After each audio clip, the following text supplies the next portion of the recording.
जो हैं वो देश के इतिहास में one of the worst parliamentary affairs minister माने जाएंगे, क्योंकि उन्होंने पार्लियामेंट्री गरिमा को, पार्लियामेंट्री प्रथा को उन्होंने खत्म, ध्वस्त करने का काम किया है।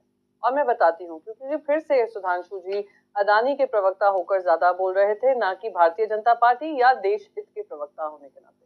सबसे पहले उन्होंने सोलर पावर प्रोजेक्ट की बात की कि हाँ, ये बात सच है कि चाइना से सबसे ज्यादा आता है, और उसका बात के विरोध हम बार बार कर रहे थे कि एक तरफ आप मेक इन इंडिया की बात करते हैं, दूसरी तरफ आप चाइना में जो हमारा ट्रेड गैप है उसको लगातार इनके ही कार्यकाल में बढ़ रहा है।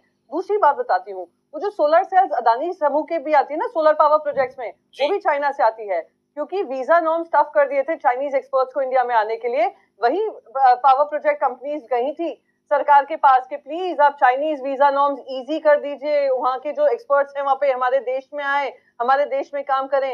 इन्हीं की सरकार ने वो वीजा नॉर्म्स ईज किए हैं, हमने नहीं किए हैं। तीसरी बहुत महत्वपूर्ण बात, ध्यान भटकाने का मुद्दा कौन कर रहा है? ये मुझसे कहते हैं अरे आप यूएस कोर्ट की इंडाइटमेंट देखें। अरे यूएस कोर्ट छोड़िए, आप हिम्मत दिखाकर देश हित में बात करिए सुधांशु जी, और देश हित में कहिए हमें कुछ छुपाने की चीज नहीं है, अडानी को कुछ चीज छुपाने की चीज नहीं है। अभी हम ईडी की कार्रवाई करते हैं, अभी हम आईटी की कार्रवाई करते हैं, देखते हैं कौन वो घूसखोर हैं और कौन वो घूस लेने वाले हैं, चाहे वो राज्य सरकारों के हों या सेकी के हों, हम सबको पनिशमेंट देंगे। पर नहीं, आप में वो हिम्मत नहीं है। जी प्रियंका, जानते हैं कि आपको अदानी का बचाव करना है। Last but not the least मैं बोलूंगी, ध्यान भटकाने का काम अगर हुआ है, अडानी को बचाने का काम हुआ है, तो ये केंद्र सरकार की तरफ से हुआ है। पहली बार इतिहास में होगा जब पूरा का पूरा ट्रेजरी बेंचेस ऊपर उठकर चिल्लम चोट कर डिस्कशन नहीं होने देता है। हम कहते हैं पूरी 2 दिन का डिस्कशन करो इस पर, हम करने को तैयार है। ठीक है, ये इंपॉर्टेंट पॉइंट है। इन्वेस्टिगेशन करो, डिस्कशन और डेलिब्रेशन, हिम्मत discussion and deliberation is part of parliamentary democracy. जितना मेरे को समझ में आता है, discussion and deliberation is part of parliamentary democracy. और आपको बार बार क्यों लग रहा है कि विपक्ष जो है, खासतौर पर कांग्रेस जो है, वो सरोस के मुद्दे से ध्यान हटाने के लिए ये पूरा खेल खेल रही, क्यों लग रहा है? हाँ, मैं जवाब देता हूं। क्योंकि जेपी नड्डा ने भी अभी कुछ देर पहले बोला है कि जवाब देता हूं कि देश विरोधी ताकतों के साथ खड़ी हो गई है कांग्रेस पार्टी। हाँ, मैं बता रहा हूँ। प्रियंका जी को मैं धन्यवाद देता हूँ, उन्होंने स्वीकार कर लिया कि चाइनीज कंपनीज का एक छत्र राज्य है पूरे विश्व में, जिस सेक्टर के ऊपर उसी सेक्टर में सारी समस्या उत्पन्न हो रही है। तो किसी को 2 + 2 = 4 समझने के लिए बहुत जरूरत नहीं होगी। दूसरा, भैया बात आ रही है कि अडानी ने दिया पैसा राज्य सरकार को। अब भैया ना राज्य सरकार आपकी बोल रही है ना वो बोल रहे हैं, खामखा में केंद्र सरकार बीच में आ जाए।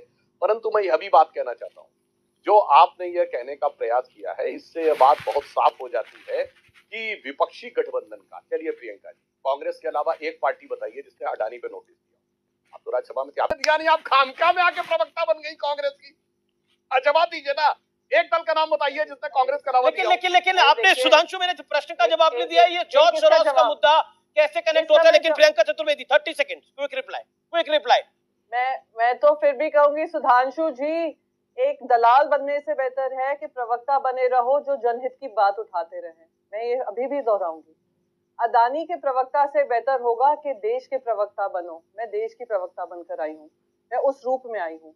रही बात, आपने मुझसे कहा कि इंडी गठबंधन एकजुट होकर अडानी पे नहीं बात कर रहा है। आप मुझे बताइए, जब ये 267 का नोटिस दिया था, क्या चंद्रबाबू नायडू जी ने दिया ये नोटिस साथ में आपके? क्या आज नीतीश कुमार जी ने दिया नोटिस ये आपके साथ में? आपके जो छोटे मोटे जो आपके सारे अलायंस के दल हैं, 32 अलायंसेस हैं आपके, अपना दल ने दिया है? क्या चिराग पासवान जी की पार्टी ने दिया है?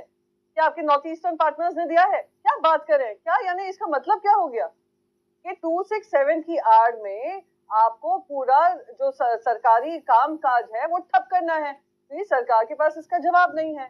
और मैं फिर से दोहराऊंगी सुधांशु जी, मैं आपको खुली चैलेंज दे रही हूँ, देश की प्रवक्ता होने के नाते रिक्वेस्ट कर रही हूँ, पार्लियामेंट को आप चलने दीजिए, हर चर्चा हो, जॉर्ज सोरोस से लेकर जो आप आरोप लगा रहे हैं उस पर चर्चा हो, पर चर्चा तो करिए, भाग क्यों रहे हैं आप?